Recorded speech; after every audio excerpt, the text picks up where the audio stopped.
दोस्तों, आप सभी को नीरज राय का नमस्कार। मैं आज के इस वीडियो में आप सभी दर्शकों का स्वागत करता हूं। आज मैं आप लोगों को केंद्रीय विद्यालय संगठन की प्रवेश प्रक्रिया के बारे में बताने जा रहा हूं। दोस्तों, यदि आपने मेरा चैनल सब्सक्राइब नहीं किया है तो कृपया मेरे चैनल को सब्सक्राइब करें, बेल आइकन प्रेस करें और इस वीडियो को लाइक और शेयर करना न भूलें। तो दोस्तों, जैसा मैंने कहा कि मैं केंद्रीय विद्यालय के प्रवेश प्रक्रिया के बारे में आज आपको बताने जा रहा हूं। लंबे समय से सभी अभिभावकों को सत्र 2020-2021 के प्रवेश प्रक्रिया की प्रतीक्षा थी और कुछ कोरोना और कुछ एडमिशन गाइडलाइन यानी प्रवेश की गाइडलाइन में परिवर्तन के चलते इस बार केंद्रीय विद्यालय संगठन के प्रवेश प्रक्रिया में काफ़ी विलंब हुआ। लेकिन दोस्तों, आपकी इंतज़ार की घड़ियां समाप्त हो चुकी हैं और केंद्रीय विद्यालय संगठन का प्रवेश प्रक्रिया अब प्रारंभ हो चुका है। तो दोस्तों, आज मैं आप लोगों को इस केंद्रीय विद्यालय संगठन की प्रवेश प्रक्रिया से जो महत्वपूर्ण बातें बताने जा रहा हूं। सबसे पहले आप यह जान लें कि केंद्रीय विद्यालय में प्रवेश के लिए सर्वप्रथम आपको पंजीकरण करना आवश्यक है और कक्षा प्रथम में प्रवेश के लिए पंजीकरण की प्रक्रिया प्रारंभ हो चुकी है और यह प्रक्रिया 20/7/2020 प्रातः 10 बजे से शुरू हो चुकी है और 7/8/2020 को यह प्रक्रिया 7 बजे सायं तक जारी रहेगी।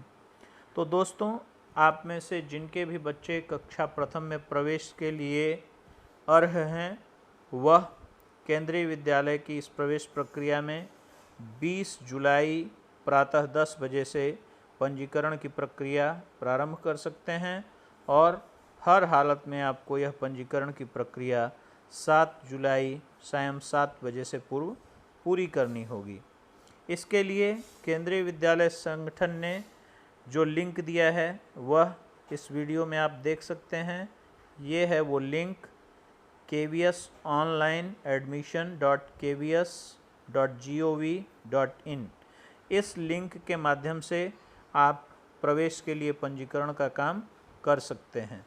साथ साथ केंद्रीय विद्यालय संगठन ने इस बार एक मोबाइल एंड्रॉयड ऐप भी जारी किया है।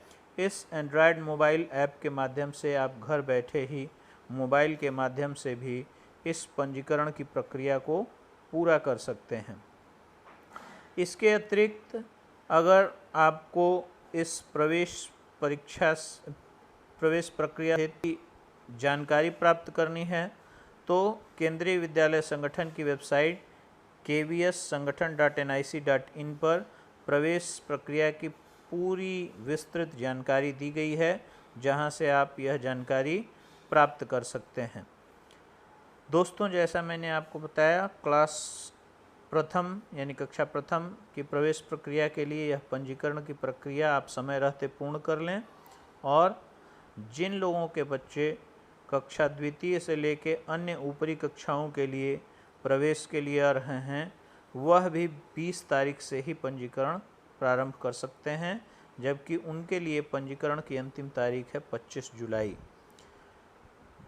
यह पंजीकरण तभी संभव है जब कक्षा दूसरी से लेकर 9वीं तक और 11वीं कक्षा तक संबंधित विद्यालय में उस कक्षा में कोई सीट रिक्त हो, अन्यथा आप अन्य कक्षाओं के लिए पंजीकरण नहीं कर सकते हैं। प्रथम के लिए प्रवेश के लिए जो निर्धारित आयु है वह 5 वर्ष से 7 वर्ष के मध्य होनी चाहिए और इस आयु की गणना 31 मार्च 2020 को की जाएगी। कहने का तात्पर्य यह है कि 31 मार्च को आपका बच्चा या बच्ची कम से कम 5 वर्ष का और अधिक से अधिक 7 वर्ष का हो, तभी आप इस पंजीकरण में भाग ले सकते हैं। इसी प्रकार अन्य कक्षाओं के लिए भी उम्र निर्धारित है, 1-1 वर्ष इसमें जुड़ता चला जाएगा। जिसका पूरा विवरण आपके स्क्रीन पर है। तो अगर आपका बच्चा उस कक्षा के लिए निर्धारित आयु की शर्त पूरे करता है तभी आप उस कक्षा में पंजीकरण कर सकते हैं। पंजीकरण की प्रक्रिया संपन्न होने के उपरांत निर्धारित तिथि को रैंडम लॉटरी के माध्यम से प्रवेश की आगे की प्रक्रिया पूरी की जाएगी। दोस्तों, यहाँ उम्र के संबंध में एक बात ध्यान देने वाली है कि फिजिकली चैलेंज्ड यानी दिव्यांग श्रेणी का अगर बच्चा है तो उसे इस निर्धारित उम्र में छूट का भी प्रावधान किया गया है और यह छूट 2 वर्ष की है। इसी तरह से एडमिशन गाइडलाइन के तहत अलग अलग श्रेणियों में आरक्षण की भी व्यवस्था की गई है, जिसका एडमिशन प्रक्रिया के दौरान पालन किया जाएगा। जैसा कि मैंने आपको बताया, आरक्षण का जो प्रावधान है उसके अंतर्गत रिजर्व्ड कैटेगरी में जो आरक्षण का प्रावधान है उसके अंतर्गत कुल सीटों का 15% शेड्यूल कास्ट के लिए, 7.5% सीटें शेड्यूल ट्राइब यानी अनुसूचित जनजाति के लिए, 27% सीट अदर बैकवर्ड क्लासेस यानी ओबीसी के लिए आरक्षित है। इसी तरह 25% सीटें आरटीई यानी राइट टू एजुकेशन शिक्षा के अधिकार के तहत आरक्षित हैं और इन आरक्षित सीटों के अनुरूप ही कक्षा प्रथम में प्रवेश की प्रक्रिया संपन्न की जाती है। इसी प्रकार कक्षा में डिफरेंटली एबल्ड कैटेगरी अर्थात दिव्यांग श्रेणी के लिए भी आरक्षित की गई हैं। हर कक्षा में सिंगल गर्ल चाइल्ड के लिए भी प्रवेश का प्रावधान है जो नियमानुरूप संपन्न की जाती है। तो दोस्तों, यह से और प्रवेश से संबंधित कुछ महत्वपूर्ण जानकारियां थीं और उम्मीद है कि यह आपके लिए मददगार साबित होगी।